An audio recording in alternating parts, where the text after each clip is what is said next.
99 Houses. 99 Houses. Welcome to the 99 Hustles podcast. I'm your host, Nick Carter. I'm your co-host, International Fees. And today we're joined with another exceptional hustler, entrepreneur, dope guest, Eddie Colson. Thanks for being on the show today, man. Thanks for having me, brother. Absolutely. Eddie Colson is what we consider a house flipping connoisseur, a story of self-belief and risk-taking. Eddie is the epitome of the ultimate hustler. Just to get things going, Eddie, take us to the beginning and tell us a little bit about yourself. Sure, yeah. So I got started in real estate. So my stepfather and I, we didn't have the greatest relationship, and we had we was having an argument one day, a huge epic argument about cleaning my room. But it was epic enough to the point where he decided he was going to kick me out, So, oh, wow. I just turned 18, just graduated high school. Honestly, a little privileged. So, I didn't really know what it took to actually be out there on my own. So At the time I was boxing, I was at a boxing gym, and my boxing trainer found out that I had got kicked out. So, he decided to let me stay in a house that was like on the same property of my boxing gym. So I stayed there, I was paying dirt rent, like $150 a month or something like that, because, it was just like a favor type of thing. And while I was there, I had all these books that I always looked at and I saw, but I just never picked it up. And it was a book called Rich Dad, Poor Dad, and as well as other books, Yeah. So my mom had like a lot of good books, Think and Grow Rich and all these different books, because she just had that same mindset of entrepreneurship. So, I picked up that book. It was highlighted a bunch. My mom was a horrible highlighter. She highlighted the whole book. So I'm reading the book and I'm just immediately inspired. He's talking about buying businesses, starting businesses, and investing. And then he touched a lot about real estate, which was like the beginning of his entrepreneurship and how he got into like the business side of things. And I felt like it was fitting, for the first week of being kicked out. I was practically homeless, couch surfing at my friends' couches and stuff like that, house hopping. So I decided to delve deep and learn more about that. And as I'm researching and learning different things about the strategy, I hear on the radio that Robert Kiyosaki is coming to Baltimore. Wow. And going to be doing like some type of seminar. So I go to the seminar. At the time, I was working at a pharmacy because I wanted to become a pharmacist. And I was making like $7,500 a year on my tax returns because of seniority. Real quick, Robert his last name? Kiyosaki. That's the author of Rich Dad, Poor Dad, one of the books that Eddie was mentioning that he read. Inspired a lot of people. I mean, a lot of people have a similar story about reading Rich Dad, Poor Dad, and that being the book that inspired them to get into their business. It's definitely in the top 5 like entrepreneurship books. Yeah. Think and Grow Rich is another one. You mentioned that too. Funny thing is, every guest we've had so far has mentioned that book. It's like the hustler's Bible. The Bible, Definitely. So, like I said, I was making $7,500 a year. So I was literally broke. I was broke.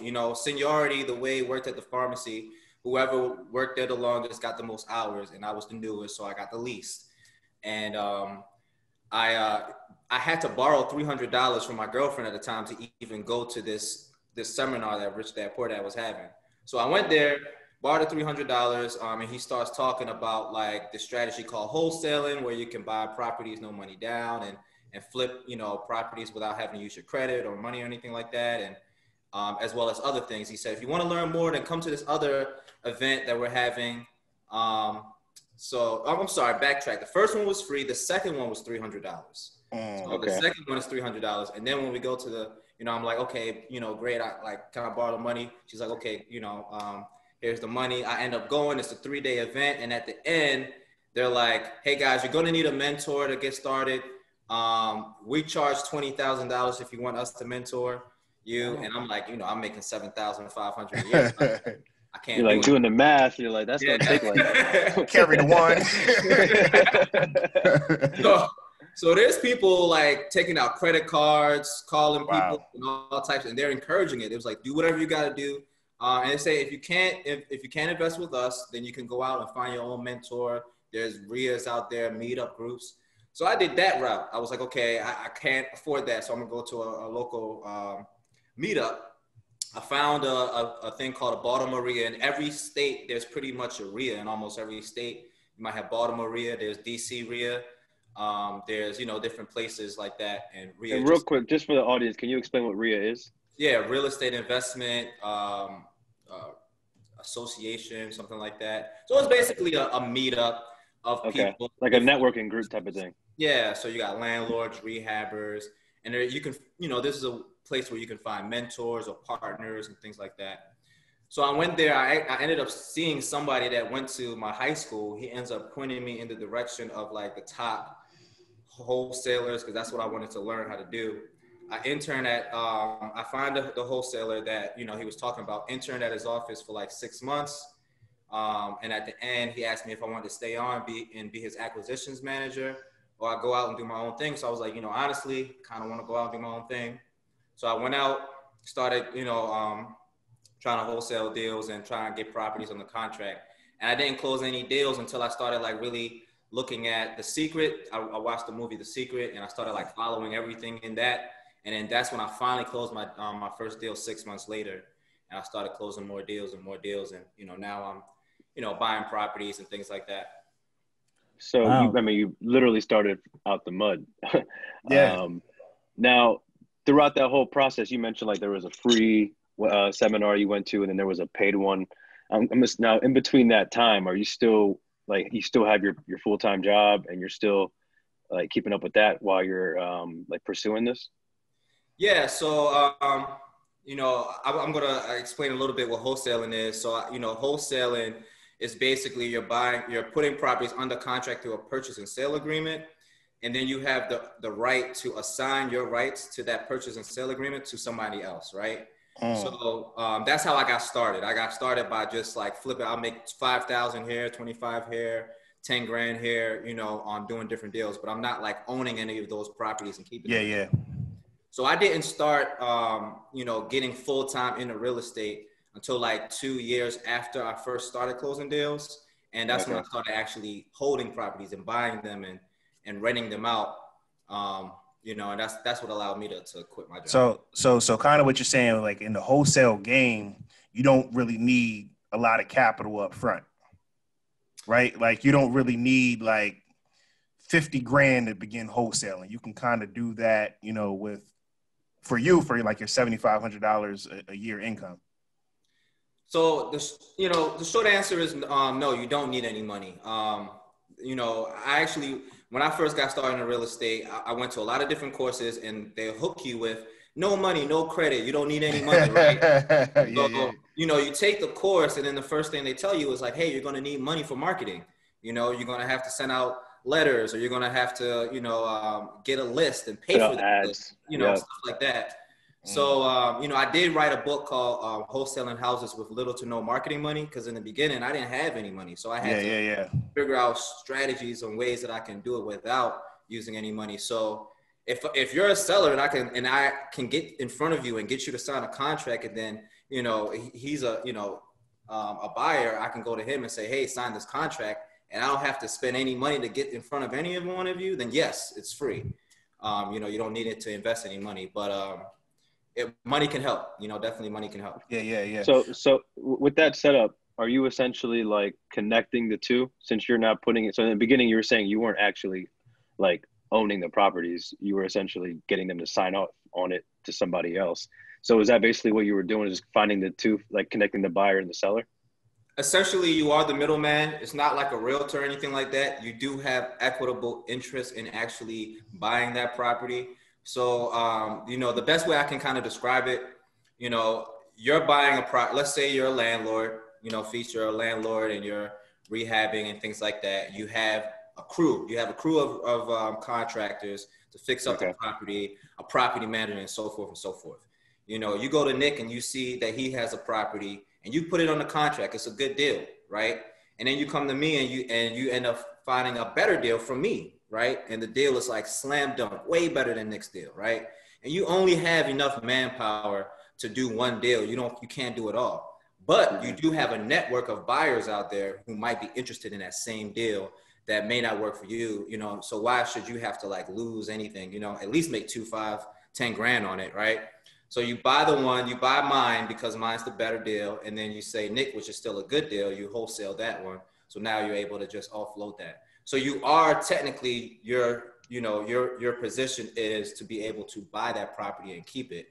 But you want to have an exit strategy. So in real estate, you want to always have multiple exit strategies. So wholesaling allows for you to buy it. Strategy 1 is to rent it out. Strategy 2 is to flip it. Strategy 3 is to wholesale it, you know? So you want to have different ways, and wholesaling is an awesome way to have multiple exit strategies. Yeah. I'll tell you what's important. What my takeaway from your story, especially early on, is, and what we always tell entrepreneurs, how important it is to invest in yourself. Like, you realizing that I needed to take this $300 and I'm gonna use this to learn. You know what I mean? That's so important for entrepreneurs. And then also there's power in getting around other individuals that think like you, that mastermind, you know, as they say, in Think and Grow Rich. I think that was really important. And it started with the books. You know what I mean? So as of right now, you're kind of into more renting your properties as opposed to the wholesaling now, or? I definitely wholesale a good amount, you know. Still? Okay. Yeah, definitely. So I'm directly going after sellers directly. I do work with realtors as well, but when you're directly in front of a seller, you're able to actually negotiate terms that are more favorable. So I mentioned before how I started buying properties. I bought those properties without using any of my own money as well, you know, through payment over time arrangements. So one of my 3 favorite strategies are owner financing, subject tos, and lease options. Bro, so I guess my question for you, man, you clearly a really smart dude, man. You took so much time learning the ins and outs of this game. Like, did you study? Did you go to school for business in any type of way, or you just kind of just picked it up as you went? No, so you know, I would say that I looked at all of the stuff in business as like kind of like school, because I was a pretty good, you know, school student. I went to college for 1 semester and I dropped out once I started, you know, doing real estate. But you know, like I'll find a mentor. I'll do whatever it is that they tell me to do at full speed. Every single thing they tell me, I do it. You know, I don't just, you know, sometimes people, they learn and then they just sit on that knowledge. I apply it immediately, you know, so I think that will probably be, you know, the thing, you know, and then once you start doing it over and over, it becomes second nature because you know, you've been doing it. So, I mean, I've been doing it for 10 years. So that's why it's kind of like second nature. But when I first got started, man, it was like a puzzle that I couldn't figure out. And it was very baffling. I didn't, you know what I mean? It was, you know, hard to understand. So, you know, I think but you put in the work to actually understand it.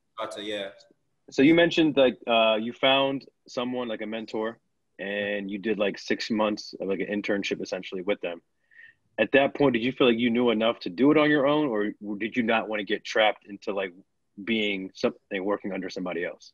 Nah, man, I have a mentor right now, you know, like 10 years later. So, you know, when I first learned the game, I think what I got from that internship was kind of like how to talk on the phone.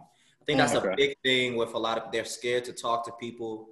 They're scared to like, you know how to handle themselves. So having a mentor there and being in his office and watching him take calls every day, I think really helped me. And then I also had to make calls on his behalf. So that really helped me. Outside of that, you know, I started learning about like the creative strategies, like buying properties without using any money and keeping it as rentals. I had to get another mentor for that. You know, and then now I have a mentor that's in the commercial space. Oh, wow. You know, so. And Eddie, you're in Baltimore, right? Yeah, I'm Baltimore. Yeah. What would you say are like some of the best markets to apply these strategies? Because I mean, Baltimore in particular, I feel like the house flipping game is like, that's like the thing. That's like the thing. Yeah. Like everybody, like I remember back in the day. I'm not sure, he might still be the guy Mark Whitten. I think that's his name. Yeah, I know Mark. Yeah. Mark, and like Baltimore has always been like the hot spot for like the house flipping game. Like, would you say Baltimore is one of the better areas? And like, what other areas would you recommend people out there get started in? So you can make money in any market, and you can make money in any cycle. You know what I mean? Whether it's a buyer's market or a seller's market, and no matter what market you're in. However, you have a buyer's market, you have a seller's market. So I like buyer's markets better because number one, that's what I'm used to. Number two, you're able to get the uptrend, right? So an area like Baltimore, it's an up and coming area. It's been on the news a lot with a lot of different things like Freddie Gray and different things that's been happening. It's very close to DC. So what I've noticed, and I travel a lot, inside of the United States. And every time I travel, I end up looking at real estate, Yeah. Just because this is what I love, For sure, So, I end up looking at real estate and, California, for example, Florida, New York, places like that. The real estate is very, very expensive, millions of dollars sometimes. And then you look at the rents, and it's the same amount of rents as Baltimore, right? So you compare it to Baltimore, so you're getting $1,500, $1,700 in Florida for $1 million property, 3-bedroom, 2-bath. No matter, even if you're in the hood, right? You come to Baltimore, you can buy a property for $10,000, sometimes $30,000 all in with repairs and all that stuff, right? $30,000 all in and get $1,500, $1,700, the same rents. So the return is a lot better from a landlord's perspective, Gotcha. So I definitely, and I see a lot of New York buyers. Matter of fact, all three of those states I mentioned, California, Florida, and New York, all three of those, I have really big buyers that specifically buy in Baltimore because it's hard to find deals out there, right? But if you go to like a place like Florida, New York, and Cali, you get something at the right price, and then you sell it, best believe it's going to sell very quickly, Right. Baltimore, it might sit a little bit longer, but you're going to get good rents, So you got to know what market you're in, and you got to know how to play in that market. So play the game based on exactly. So you can make money in either, but I personally like the buyer's markets.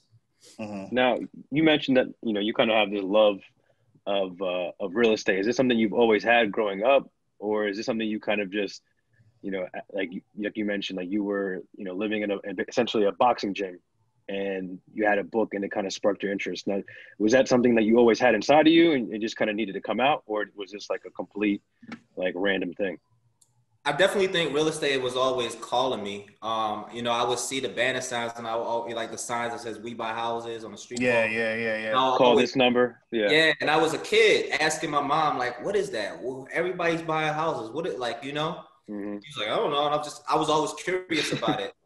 Right. And then, I ended up working for a contractor, one of my friend's dads, and, he was fixing up houses as a contractor, and I was interested in stuff like that. But I think with real estate, though, it's a social business, right? I like to talk to people. I like to connect. I like meeting people. I used to trade for a little bit, and I hated it because, you don't talk to people, like I don't knock anyone's hustle. It's just that, everybody's hustle, depending on their personality. I like people, so some people may not like people and want to be behind a screen and trade all day, which is cool, but I just can't do that. Like, I will go nuts. So for me, I love meeting new people. I love connecting. I love talking to people. And it's one of those things that it's not like an outsider thing. Like, it's a house. Everybody has to live in one. It's a very open market. And I think in the last like 3 decades or so, I think they said 90% of the millionaires in the last 3 decades all made their money in real estate, Wow. And then the people who didn't, for the most part, if they made their money in tech or something like that, then they preserved it in real estate. They ends up getting in real estate. Yeah. So, what would you say is like the common, like, I guess my question is like, because real estate and house flipping in particular is something really shiny, right? I think a lot of people try to get into it. I'm going to blame DJ Envy. But like, Envy got everybody out here signing up for these seminars. Like, what would you say is like the biggest misconception about the real estate game? Or what would you say is like one of the biggest struggles for like people starting out in real estate, like that you beginners like encounter? Like, what are like the misconceptions or like struggles for like people just trying to flood to the market?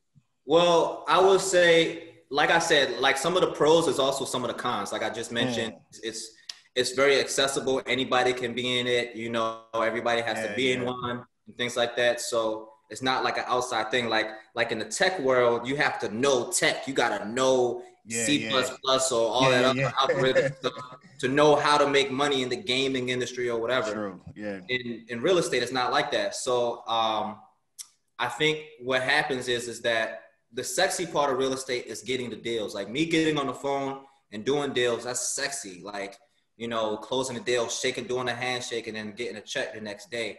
But I think, you know, the wealthy side of it is actually owning properties and creating wealth. And then once people realize that and they actually start buying properties, then they don't think about the other side, which is management. So there's two parts that's very important. It's the acquisition, you know, buying it right at the right price. And then there's management. So like in any industry, just because you're an NBA player doesn't mean you're the best NBA player. It doesn't mean that you get paid the most. There's bench riders in the NBA, you know? Mm-hmm. So the same way in real estate, you got people who manage really badly. So the ones who do very well are the ones who manage very well. So if I'm going to buy a property, one man's trash is another man's treasure. Everybody want to know how to get the girl, but don't nobody want to know how to keep the girl, you know? So it's the same thing in real estate. You know, I can get the property, but that doesn't mean I'm going to manage it any better. Manage, you know what contractors. I mean? Yeah. So if you're doing a bad job at managing this property and I buy it at a great deal, then I have to have a good management. I have to have a good game plan once I buy it. And if I don't, then, you know, I'm just another person that's just going to end up selling at another great deals for somebody else. The all-star, the LeBrons is going to come and take my deal. Mm-hmm. So now, would you say that, so you mentioned, I think earlier that at some point you were working for a friend's like dad's contracting business. Yeah. Is that right? So starting off, did you, in terms of like having your crew, were you doing a lot of the work yourself, or did you always have a crew, or did you always find contractors to kind of do work on the houses? First, I was going to say no, but I guess I did to a degree. I mean, I do things here and there. Like I'll paint, or I'll learn certain things. Like I'll be over and contractors, when they're doing work, especially if they really care for their work, then they like to talk about it. You know, this is how this goes. This is how that goes. And I'm learning the entire time. So it helps me keep another contractor accountable, just in case I know if somebody's trying to, you know. So I do that. I mean, I don't touch anything electrical. I don't really touch anything, honestly. Like I will try and get somebody to do it for the most part, because it's better to do it like that as a business. But I don't mind getting my hands dirty, you know? Mm-hmm.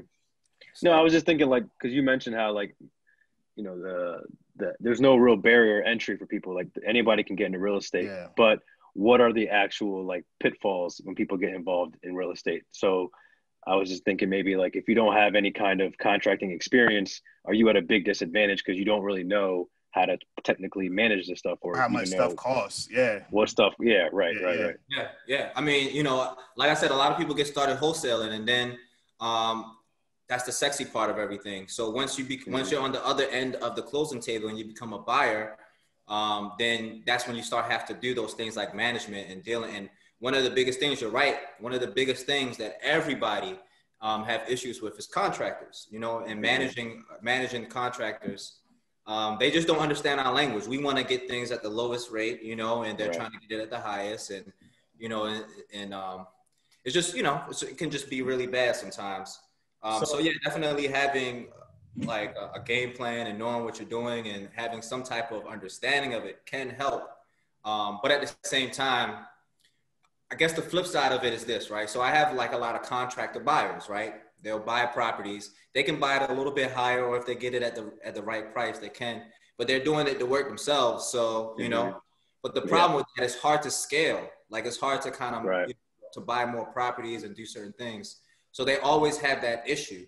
So for me, like, that's why I'm like, no, I hire people, because I can do more if I hire people. If I'm doing it myself, I can't do much. I can't answer the phone. I can't do more deals because I'm painting inside of a house, you know? Right. You can't have that 4-hour work week if you're out there painting all the time. Yeah, exactly. If I have to, I have to. I do whatever it takes. But, you know, I would try my best to, you know, to outsource, you know, my resources. So catch 22, I guess. Like, so so I guess with that though too, then like how was your first deal? Like, did you like did it go through smooth, or like was it like a few things with the contractors that you missed a little bit? Was it did So you have to swallow the first L? deal, remember the wholesale? I was wholesaling in the beginning. Yeah. So that was Oh, technically my first deal. So do you mean my first rental or my first property that I bought? I'll say both. Both. Both. Like, Okay. yeah. Was it like a learning curve for both, and which one was more difficult? So, like I said, in the beginning, it took me 6 months to close my first deal. And that's really because of the law of attraction mindset, and gratitude. Literally, as soon as I put up a vision board, I wrote out checks, I started saying things I'm thankful for and stuff like that. That's when I finally started closing deals. So, and it kind of just, and then the funny thing is when I closed my first deal, I closed 3 other like right after that. So it came in 3. So I closed 4 deals in the same month. So this guy, I had a crew of friends that went to Morgan State University that I hang with a lot. And there was this other guy that was in the crew that, was in, I think he stayed at one of the dorms or something like that. And then I ended up seeing this postcard at this gas station, and it said like, we buy houses. So I called it because I'm networking, and I find out it's him, And he's like, oh, what's up, man? How you doing? I'm like, oh, snap, you're in real estate. That's what's up. So he's like, I'm like, hey, you have any deals? I have buyers because in real estate, the great thing about real estate, we do what I call co-opetition, right? So if I have a car dealership and you got a car dealership across the street, we're not gonna go to no meetup, no car-ria and talk about how we car, you know what I mean?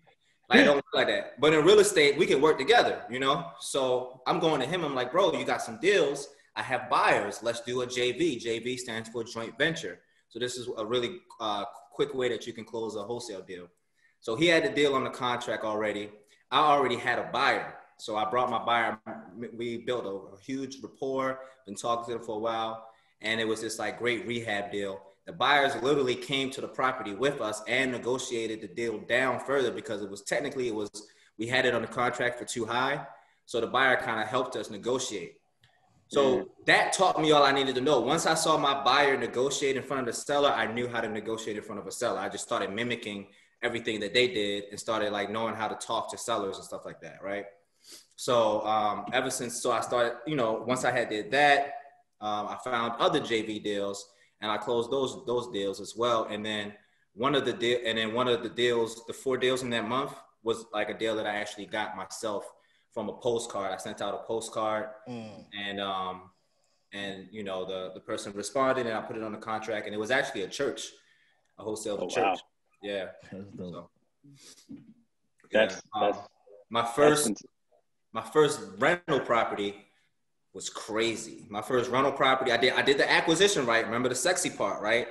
I got a great deal on the contract, It was one of those payment over time arrangement. I got it through a strategy called Subject To, where I got the title to the property, but the mortgage that was stayed in the seller's name, and I'm making that mortgage payment for the seller on the seller's behalf, and then I own the property, right? So it's a creative way of doing it. I mean, it was around the time of the recession, so it kind of like we kind of needed to do it that way. I was thinking about that next. Yeah. So I ended up buying it like that. Great purchase, but then I ended up like getting bad contractors. I ended up getting a good contractor eventually. And then once I finally fixed it up, I ended up getting a really bad tenant. And the tenant like knew the laws, like the tenant knew everything. They put down the deposit and then didn't pay me any rent after that. When I finally got them out, they roach infested the whole house. I had to bomb the entire house. It was crazy. It was really bad. And that was my first property I ever experienced. You're like, oh no. I actually invested my retirement account into the rehab. So after she, the roach infested and stuff, I had to rehab it again. People don't understand how devastating that can be when somebody puts their whole savings, I was 19, 20 at the time, but, it was my retirement account, and I'm putting that in there, and it's just gone. It's just like that. Yo, man, you got to lose big when you're young like that, too. risk and lose big, and you'll bounce back. Keeps you on. You know what I mean? I know that had to be dark. I know it was like, I was definitely like mildly depressed for a little bit. I had a mentor that had to snap me out. He was like, "Yo, like this is part of the game. It's the game, yeah. You know what I mean? Like you got to move on and snap out of it." And then I had that talk with him, and then it snapped me back into reality. I just kept going. Would you say that was probably like your worst deal you were a part of, or worst, not even that deal, but worst project you were a part of? Yeah, I would say. Yeah, I mean, yeah, it's working out nice now. You know? Yeah. Okay, so you still own the property now? Yeah. And my mom stays there now. You know, it's word. Yeah, we got like some, a family friend that's renting out a room and stuff like that. So it's it's working out now. But yeah, I mean, I'm trying to think. Was that my worst deal? Yeah, I think that was my worst deal. So ballpark, let me ask you this. Like, how many properties would you say right now that in total do you rent out? And with that, how difficult would you say it is to like consistently like keep an eye on each one? Yeah. So I have about 12 units. 12 units. I have a small percentage in an apartment complex in Valdosta, Georgia. Okay. But I'm not this one spearheading that. I'm like a, partner. Yeah. So, yeah, I mean, for me, like I said, I got started really young as a landlord, young Black dude. So for me, like I kind of had like this insecurity of being young and Black, starting out. I started to realize that first off, I live in a predominantly Black city.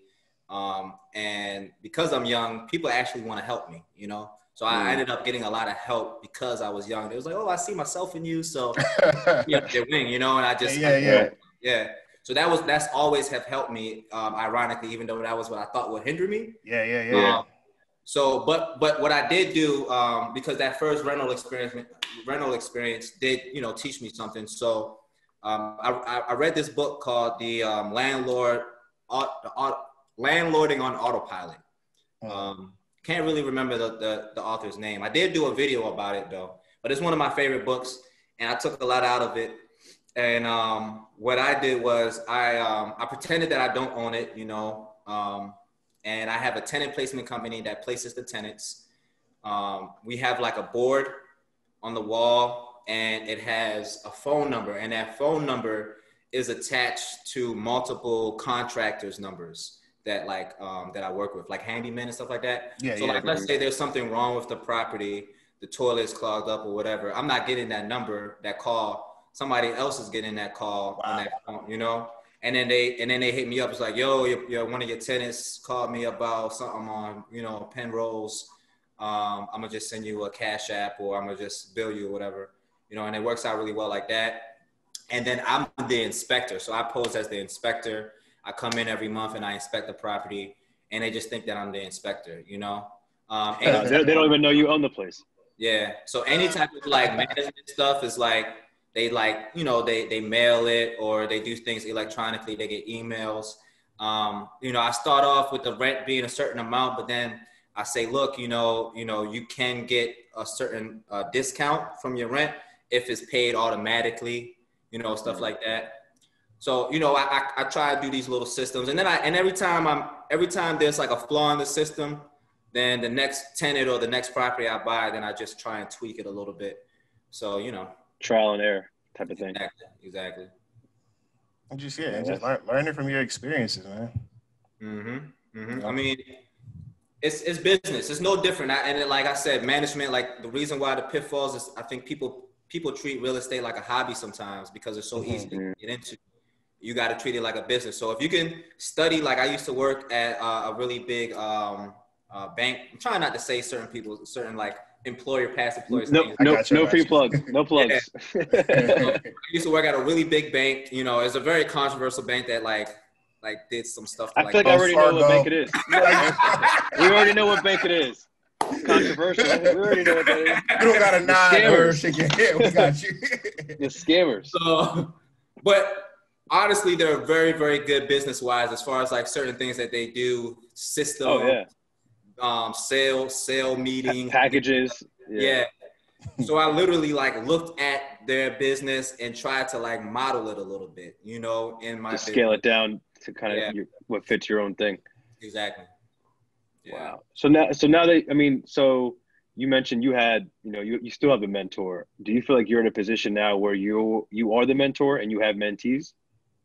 Yeah, I do coach. I do have students. I have like my students are, I have 5 students that I work with one-on-one, and then I have 5 students that I work with in a mastermind. And I try to keep it, small, really just so that way they get their TLC, because I found when I was doing mentorships early on, a lot of the people, like the really, really big ones, they had students nationwide, Yeah. So Right. kind of like in boxing, right? If there's a boxer trainer, if he got a bunch of people boxing there, and he's only giving attention to the pros, and he's not giving attention to nobody else, you're not really getting any type of pad work or any type of one-on-one. Right. Yeah. So I try my best to really give a lot into that. And then not only that, we're doing deals together a lot of times, and I'm helping them do things, real estate wise. They're using my network. So yeah, I have the 5 students one-on-one, and then I have the 5 students masterminds.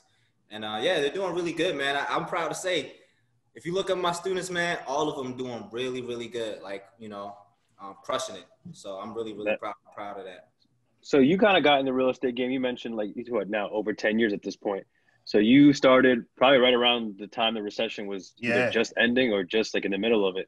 Yeah. Yeah. So obviously the last 10 years, every day seems like something crazy is happening.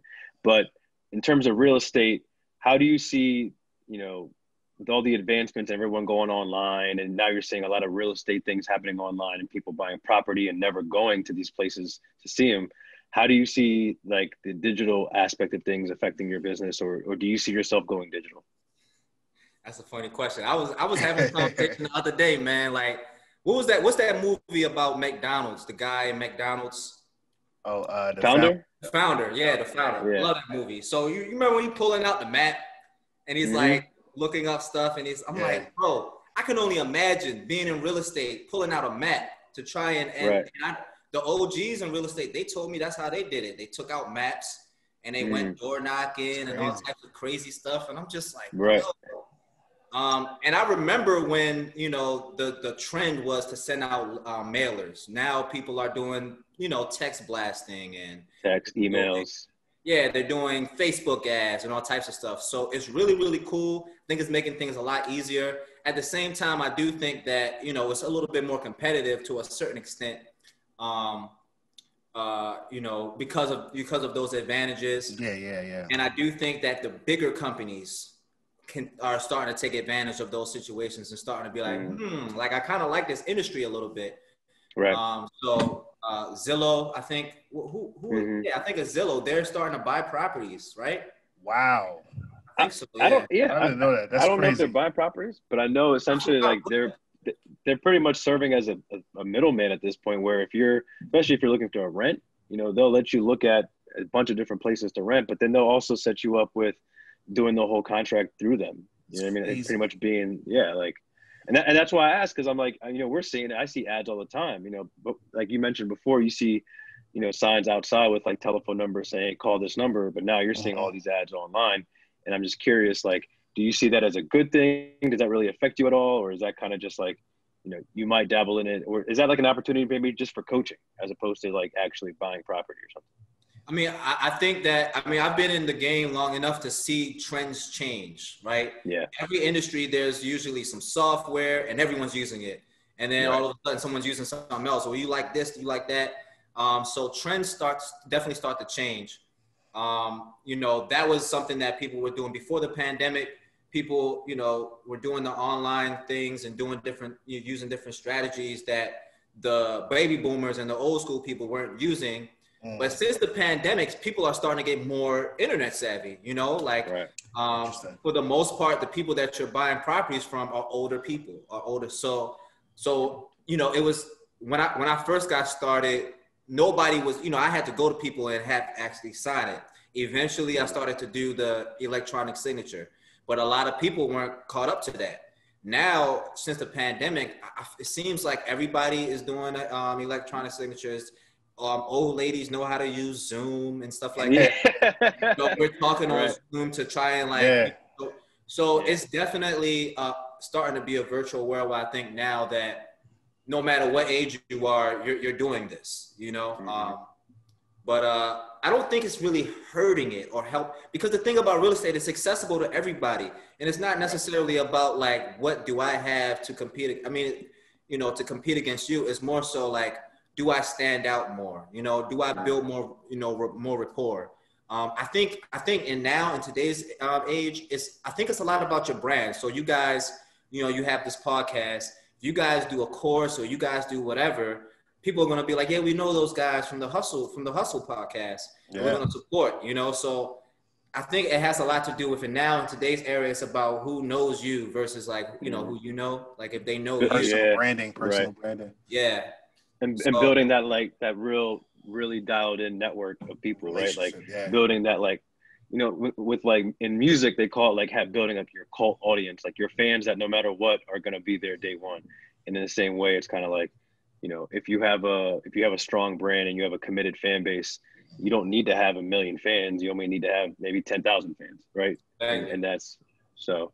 No, I know exactly what you mean when you say that. So that's interesting you say that, because we noticed that too. Everyone's going online.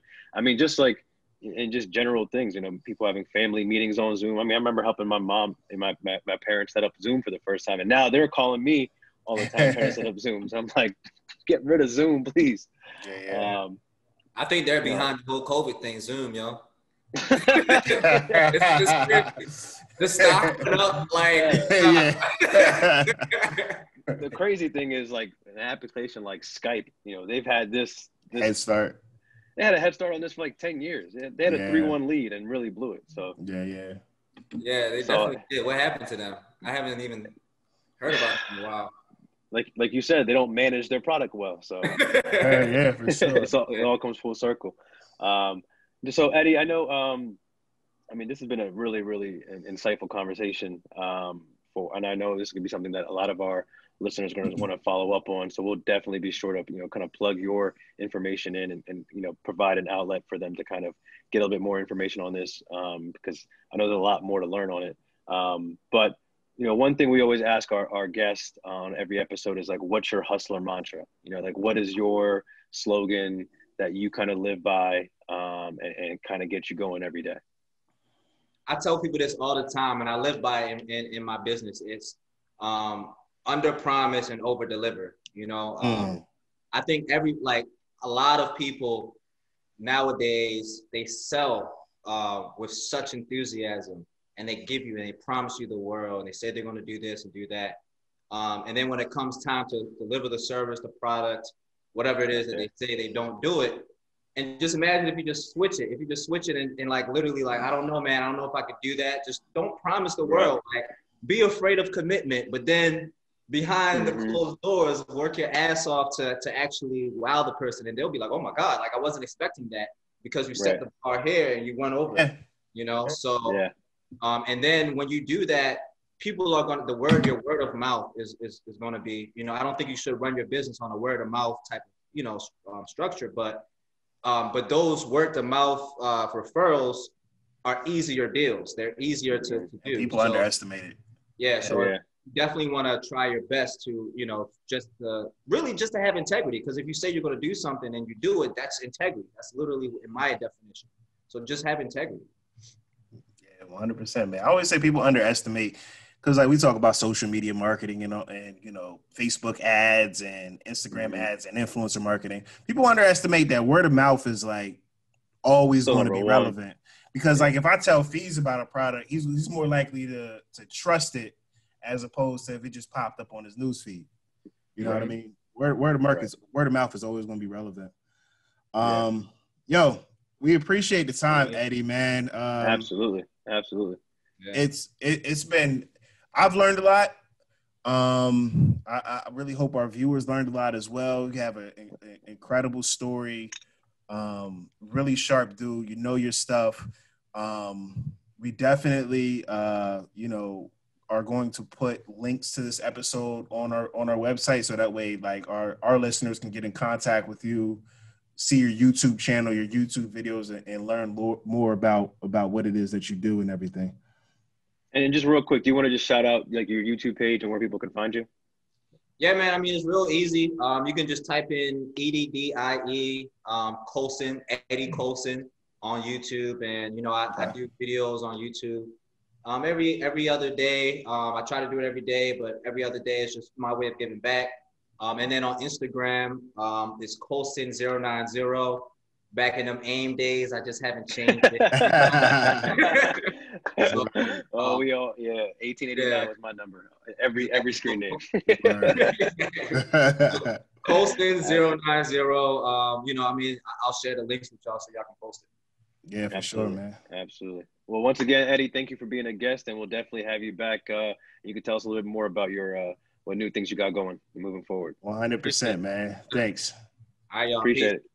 Peace.